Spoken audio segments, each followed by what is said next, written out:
Hello friends, आज हम इस वीडियो में टाइप्स ऑफ अकाउंट को डिस्कस करेंगे। उससे पहले अकाउंट क्या है वो जान ले। अकाउंट वह प्लेस है जहाँ पे सिमिलर नेचर के ट्रांजैक्शन को रखा जाता है। Transaction of a similar nature when recorded at a one place is known as account. Transaction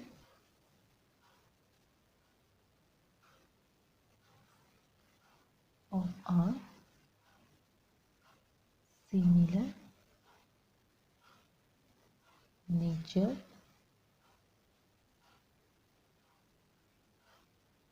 when recorded at one place is known as account। Similar nature के transaction को जब एक place पे रखा जाता है तो उसे ही अकाउंट कहते हैं।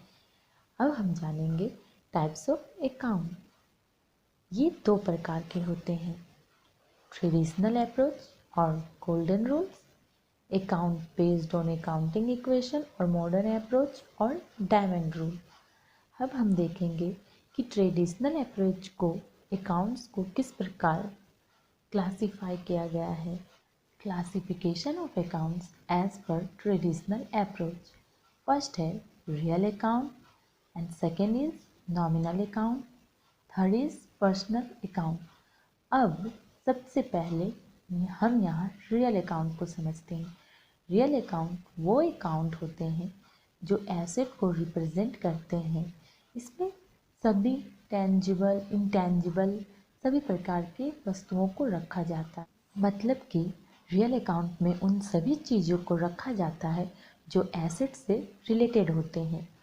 अब आप यहाँ पर कुछ एग्जाम्पल देख सकते हैं, जैसे कैश, बिल्डिंग, गुडविल, ये सब रियल अकाउंट हैं। ये सारे एसेट से रिलेटेड होते हैं। ठीक है दोस्तों। फिर यहाँ नेक्स्ट है नॉमिनल अकाउंट।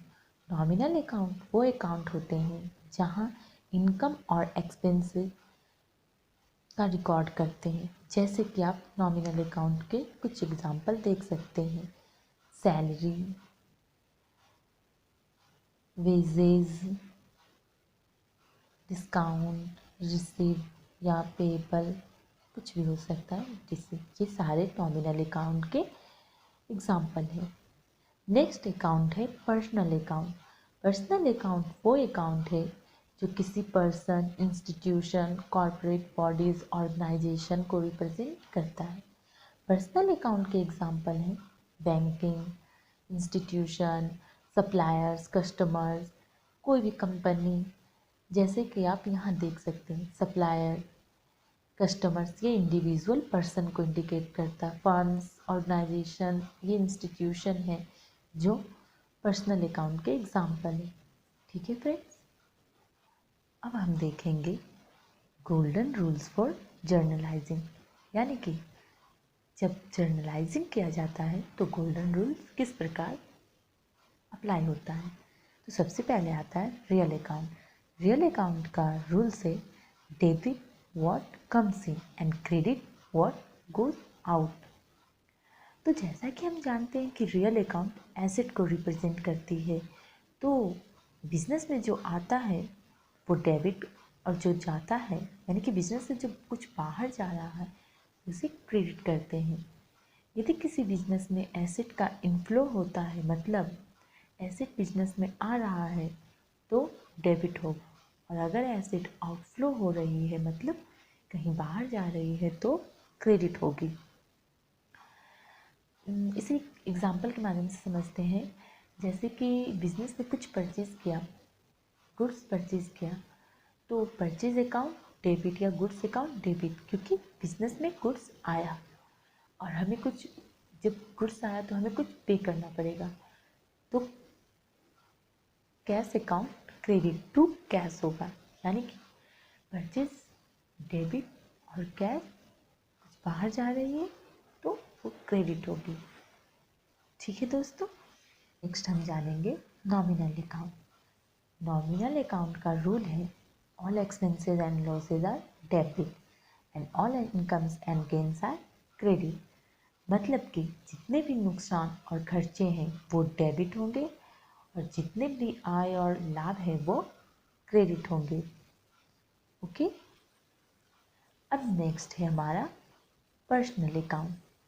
पर्सनल अकाउंट वो अकाउंट है जहाँ से हमें यह पता चलता है कि कोई पैसा ले रहा है, यानी कि कोई इसे रिसीव कर रहा है, तो कोई पैसा दे रहा है, मतलब कि कोई गिवर है जो पैसा दे रहा है। तो पर्सनल अकाउंट का रूल है debit the receiver and credit the giver. It relates all organisations, owners account, debtors account, creditors account, इन सब से या तो पैसा लिया जाता है या इन्हें हम पे करते हैं। तो पर्सनल अकाउंट का रूल है डेबिट द रिसीवर, यानी कि कोई हमें पैसा दे रहा है तो वो गिवर हुआ और हम पैसा रिसीव कर रहे तो हम रिसीवर हुए। क्लियर है? अब हम देखेंगे मॉडर्न एवरेज, यानी कि टाइम एंड रूल्स। इसे समझना बहुत ही आसान है, इसे इजीली याद रखा जा सकता है क्योंकि ये गोल्डन रूल से काफ़ी आसान और सरल है। अब इसमें सबसे पहले आता है एसेट्स। यदि किसी बिजनेस में एसेट्स बढ़ता है यानी कि इंक्रीज हो रहा है तो वो डेबिट होगा। यदि किसी बिजनेस में एसेट्स घटता है यानी कि बिजनेस से बाहर जा रहा है, डिक्रीज हो रहा है, तो वो क्रेडिट होगा। इसी प्रकार फिर हम देखेंगे लायबिलिटी। लायबिलिटी यदि किसी बिजनेस में बढ़ रहा है, इंक्रीज हो रहा है, तो वो क्रेडिट होगा और डिक्रीज हो रहा है यानी कि घट रहा है तो डेबिट होगा। फिर हमारा है कैपिटल। कैपिटल यदि किसी बिजनेस में बढ़ता है तो क्रेडिट होगा और घटता है तो डेबिट होगा। फिर है रेवेन्यू।